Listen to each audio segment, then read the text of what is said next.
Hey guys, welcome back. For anyone that's been following along, thank you so much. Any help or encouragement is welcome because, as you know, I struggle and, it's not easy to read the Bible every day.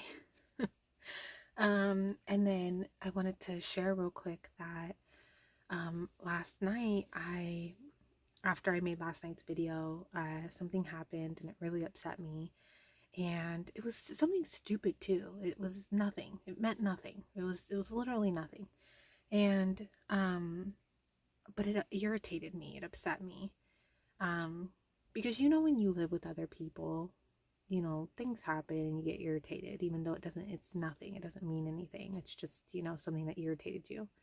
Anyway, so instead of just getting upset and all worked up over it, because it was right before I was going to sleep, I decided that I was going to pray and turn to God and ask for help and to, clear my mind, clear my body, help me like have more compassion and understanding instead of getting upset, over something that's nothing, and being grateful for, the blessings that I have, a safe bed to sleep in at night, a roof over my head, food in my belly, a warm shower, a toilet, a running toilet, I just started focusing on those things and just asking for God for help and just to fill me with his spirit and his love and his light and his compassion and patience and understanding. And I just prayed like that, like until I, really started to feel it and feel better. And let me tell you guys, man, it works. Like if you're having trouble with something or upset about something or something's like triggering you, an emotional response for whatever reason, man, just take a moment and pray, because let me tell you, there's nothing like the calming effect that God has on you when you pray and ask for help. So honestly, I think I'm going to start doing that when something happens that I know I'm being irrational about. I'm just gonna like turn to God and just pray and ask him for help, because I I think that that's the best thing that we can do, because he's can really help. So I don't know. That's just my little tidbit for today. And before we get started with today's chapters, if there's any newcomers, welcome. I have been reading the Bible for about 7 months now, a few chapters each day. I'm not consistent. I'm human, and this is my first time reading the Bible. It's been a struggle. So I missed some days here and there, but I have been recording my journey with bringing God into my life and reading the Bible and what's been going on, sharing my thoughts, my journey, the reality of what it's really like to bring God into your life for the first time and, start reading the Bible and make all these changes.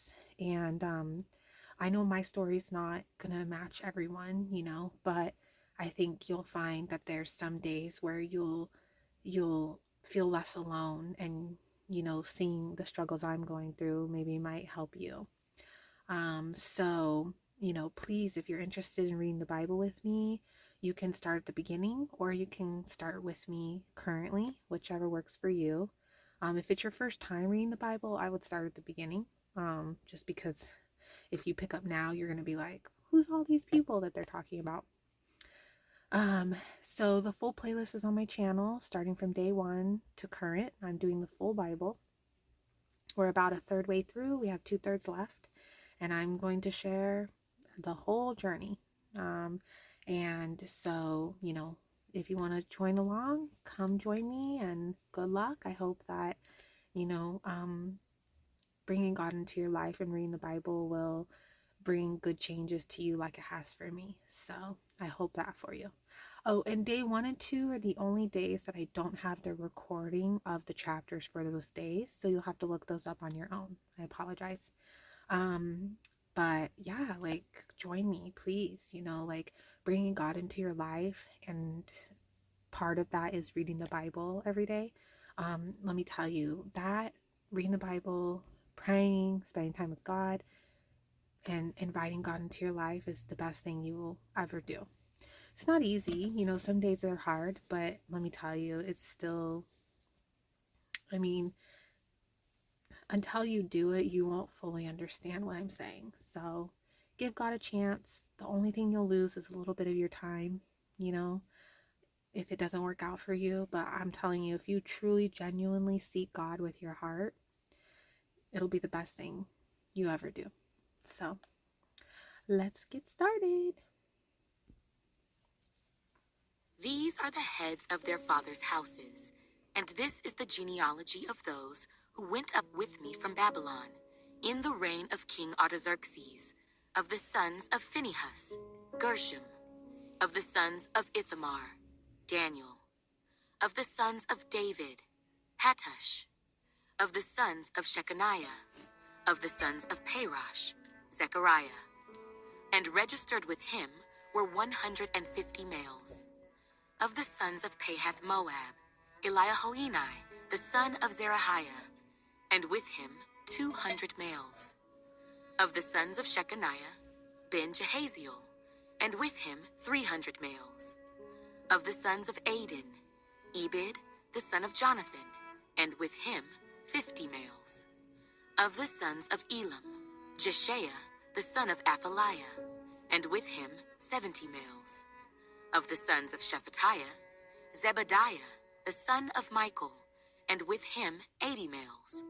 Of the sons of Joab, Obadiah, the son of Jehiel, and with him 218 males. Of the sons of Shelomith, Ben Josaphiah, and with him 160 males. Of the sons of Bebai, Zechariah, the son of Bebai, and with him 28 males. Of the sons of Azgad, Johanan, the son of Hakatan, and with him 110 males. Of the last sons of Adonikam, whose names are these, Eliphalet, Jael, and Shemaiah, and with them 60 males. Also of the sons of Bigvai, Uthai, and Zabud, and with them 70 males. Now I gathered them by the river that flows to Ahava, and we camped there 3 days.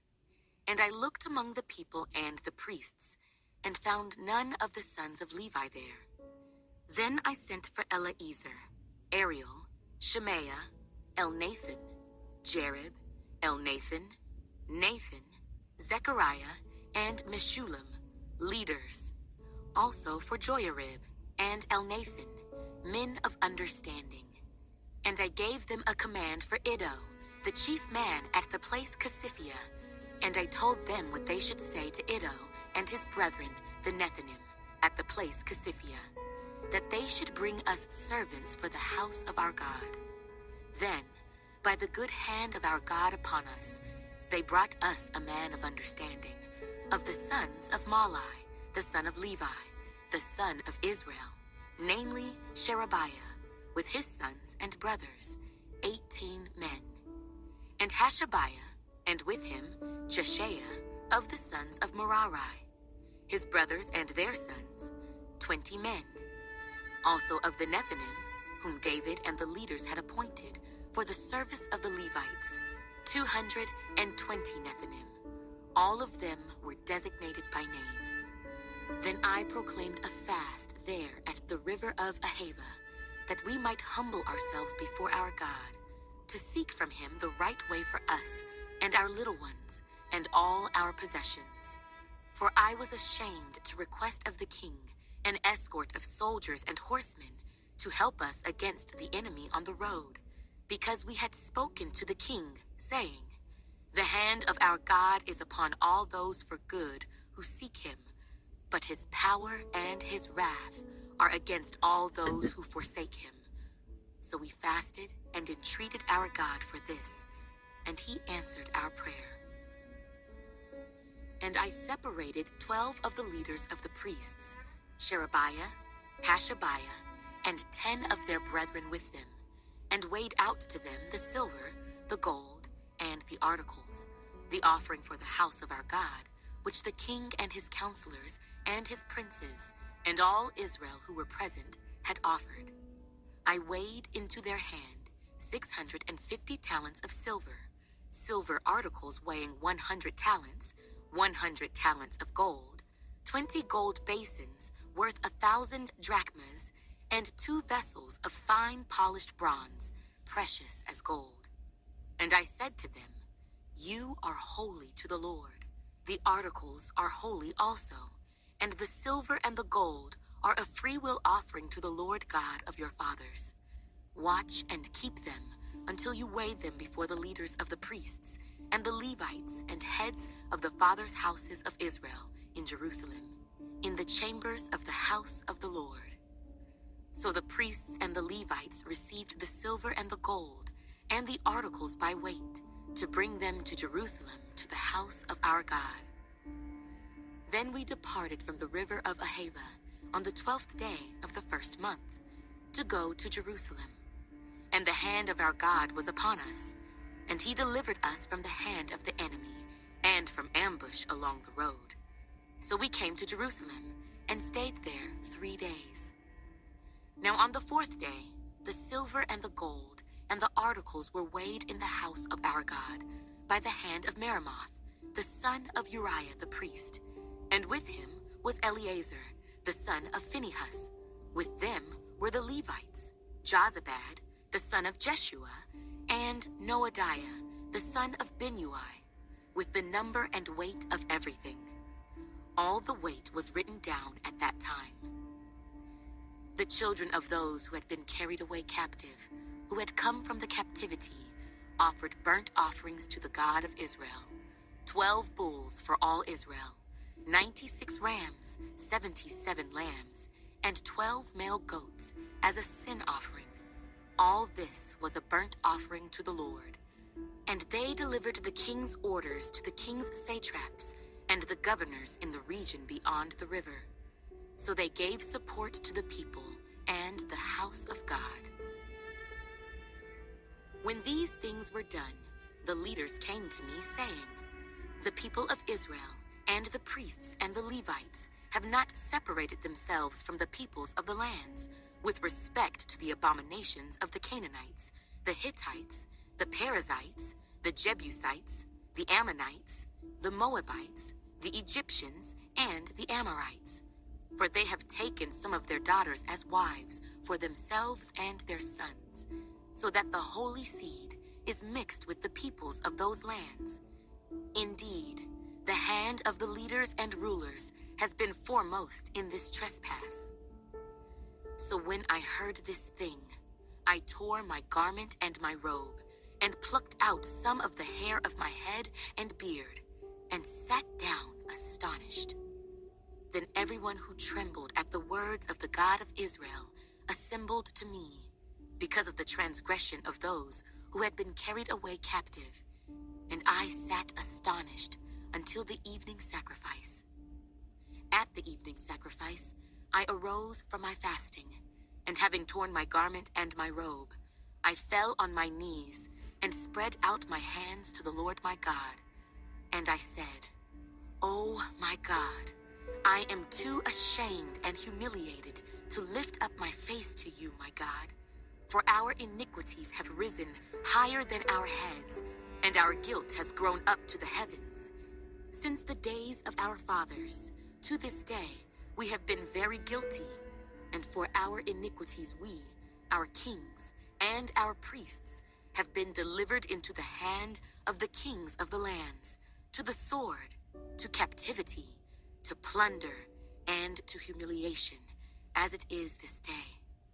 And now, for a little while, grace has been shown from the Lord our God, to leave us a remnant to escape, and to give us a peg in his holy place, that our God may enlighten our eyes, and give us a measure of revival in our bondage.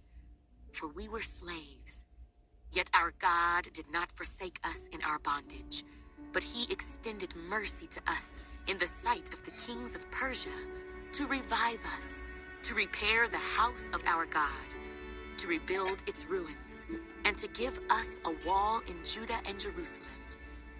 And now, O our God, what shall we say after this? For we have forsaken your commandments, which you commanded by your servants the prophets, saying, "The land which you are entering to possess is an unclean land, with the uncleanness of the peoples of the lands, with their abominations, which have filled it from one end to another with their impurity. Now therefore, do not give your daughters as wives for their sons, nor take their daughters to your sons, and never seek their peace or prosperity, that you may be strong and eat the good of the land, and leave it as an inheritance to your children forever. And after all that has come upon us, for our evil deeds and for our great guilt, since you, our God, have punished us less than our iniquities deserve, and have given us such deliverance as this, should we again break your commandments and join in marriage with the people committing these abominations? Would you not be angry with us until you had consumed us, so that there would be no remnant or survivor? O Lord God of Israel, you are righteous, for we are left as a remnant, as it is this day. Here we are before you, in our guilt, though no one can stand before you because of this. Now while Ezra was praying, and while he was confessing, weeping, and bowing down before the house of God, a very large assembly of men, women, and children gathered to him from Israel, for the people wept very bitterly. And Shechaniah, the son of Jehiel, one of the sons of Elam, spoke up and said to Ezra, "We have trespassed against our God, and have taken pagan wives from the peoples of the land. Yet now there is hope in Israel in spite of this. Now therefore, let us make a covenant with our God, to put away all these wives and those who have been born to them, according to the advice of my master, and of those who tremble at the commandment of our God. And let it be done according to the law. Arise, for this matter is your responsibility. We also are with you.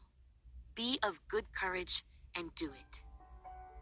Then Ezra arose and made the leaders of the priests, the Levites, and all Israel swear an oath that they would do according to this word. So they swore an oath. Then Ezra rose up from before the house of God and went into the chamber of Jehohanan, the son of Eliashib. And when he came there, he ate no bread and drank no water, for he mourned because of the guilt of those from the captivity. And they issued a proclamation throughout Judah and Jerusalem to all the descendants of the captivity, that they must gather at Jerusalem, and that whoever would not come within 3 days, according to the instructions of the leaders and elders, all his property would be confiscated, and he himself would be separated from the assembly of those from the captivity. So all the men of Judah and Benjamin gathered at Jerusalem within 3 days. It was the 9th month, on the 20th of the month.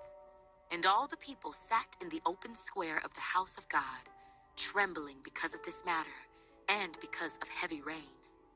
Then Ezra, the priest, stood up and said to them, "You have transgressed and have taken pagan wives, adding to the guilt of Israel. Now therefore, make confession to the Lord God of your fathers, and do his will. Separate yourselves from the peoples of the land, and from the pagan wives." Then all the assembly answered and said with a loud voice, "Yes, as you have said, so we must do. But there are many people. It is the season for heavy rain, and we are not able to stand outside. Nor is this the work of 1 or 2 days, for there are many of us who have transgressed in this matter. Please, let the leaders of our entire assembly stand, and let all those in our cities who have taken pagan wives come at appointed times, together with the elders and judges of their cities, until the fierce wrath of our God is turned away from us in this matter." Only Jonathan, the son of Asahel, and Jehaziah, the son of Tikvah, opposed this, and Meshullam and Sabbathai, the Levite, gave them support. Then the descendants of the captivity did so, and Ezra the priest, with certain heads of the fathers' households, were set apart by the fathers' households, each of them by name, and they sat down on the first day of the 10th month to examine the matter. By the first day of the first month, they finished questioning all the men who had taken pagan wives. And among the sons of the priests who had taken pagan wives, the following were found of the sons of Jeshua, the son of Jozadak, and his brothers, Maaseiah, Eleazar, Jarib, and Gedaliah. And they gave their promise that they would put away their wives, and being guilty, they presented a ram of the flock as their trespass offering. Also of the sons of Immer, Hanani and Zebediah. Of the sons of Harim, Maaseiah, Elijah, Shemaiah, Jehiel, and Uzziah. Of the sons of Pashhur, Elioenai, Maaseiah, Ishmael, Nethanel, Jozabad, and Elisah. Also of the Levites, Jozabad, Shimei, Kalaiah, the same is Kelita, Pethahiah, Judah, and Eleazar. Also of the singers, Eliashib, and of the gatekeepers, Shallum, Telem, and Uri. And others of Israel, of the sons of Parosh, Ramiah, Josiah, Malchiah, Mijamin, Eleazar, Malchijah, and Benaiah. Of the sons of Elam, Mattaniah, Zechariah, Jehiel, Abdi, Jeremoth, and Eliah. Of the sons of Zatu, Elioenai, Eliashib, Mattaniah, Jeremoth, Zabad, and Aziza. Of the sons of Bebai, Jehohanan, Hananiah, Zabai, and Athli. Of the sons of Bani, Meshullam, Malach, Adiah, Jashub, Sheol, and Ramoth. Of the sons of Pahath Moab, Adnah, Kelal, Benaiah, Maaseiah, Mattaniah, Bezalel, Binui, and Manasseh. Of the sons of Harim, Eleazar, Ishijah, Malchijah, Shemaiah, Shimeon, Benjamin, Malach, and Shemariah. Of the sons of Hashem, Mattani, Mattata, Zabad, Eliphalet, Jeremiah, Manasseh, and Shimei. Of the sons of Bani, Maadai, Amram, Uel, Benaiah, Bediah, Kela, Benaiah, Meremoth, Eliashib, Mattaniah, Mattani, Jaasai, Bani, Binui, Shimei, Shelemiah, Nathan, Adiah, Machnadabai, Shashai, Sherai, Azarel, Shelemiah, Shemariah, Shallum, Amariah, and Joseph. Of the sons of Nebo, Jael, Mattathiah, Zabad, Zabina, Jaddai, Joel, and Benaiah. All these had taken pagan wives, and some of them had wives by whom they had children. The words of Nehemiah, the son of Hakaliah. It came to pass in the month of Kislev, in the 20th year, as I was in Shushan, the citadel, that Hanani, one of my brethren, came with men from Judah, and I asked them concerning the Jews who had escaped, who had survived the captivity, and concerning Jerusalem. And they said to me, the survivors who are left from the captivity in the province are there in great distress and reproach. The wall of Jerusalem is also broken down, and its gates are burned with fire. So it was, when I heard these words, that I sat down and wept, and mourned for many days. I was fasting and praying before the God of heaven. And I said, I pray, Lord God of heaven, O great and awesome God, you who keep your covenant and mercy with those who love you and observe your commandments. Please let your ear be attentive and your eyes open, that you may hear the prayer of your servant, which I pray before you now, day and night, for the children of Israel, your servants, and confess the sins of the children of Israel, which we have sinned against you. Both my father's house and I have sinned. We have acted very corruptly against you, and have not kept the commandments, the statutes, nor the ordinances which you commanded your servant Moses. Remember, I pray, the word that you commanded your servant Moses, saying, if you are unfaithful, I will scatter you among the nations. But if you return to me, and keep my commandments, and do them, though some of you were cast out to the farthest part of the heavens, yet I will gather them from there, and bring them to the place which I have chosen as a dwelling for my name. Now these are your servants and your people, whom you have redeemed by your great power, and by your strong hand. O Lord, I pray, please let your ear be attentive to the prayer of your servant, and to the prayer of your servants who desire to fear your name.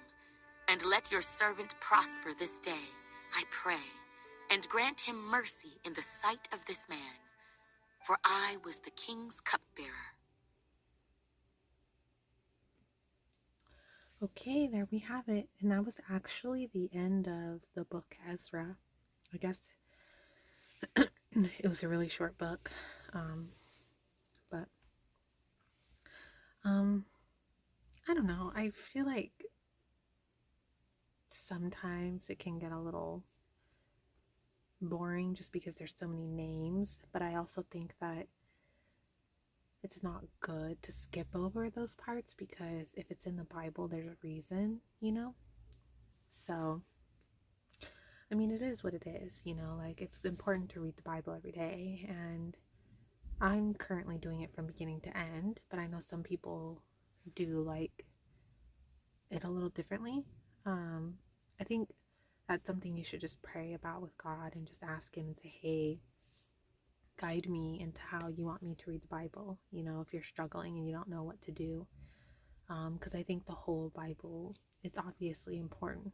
Like, God's not going to just, you know, put in random stuff, you know, just to be fillers. You know, it's all important.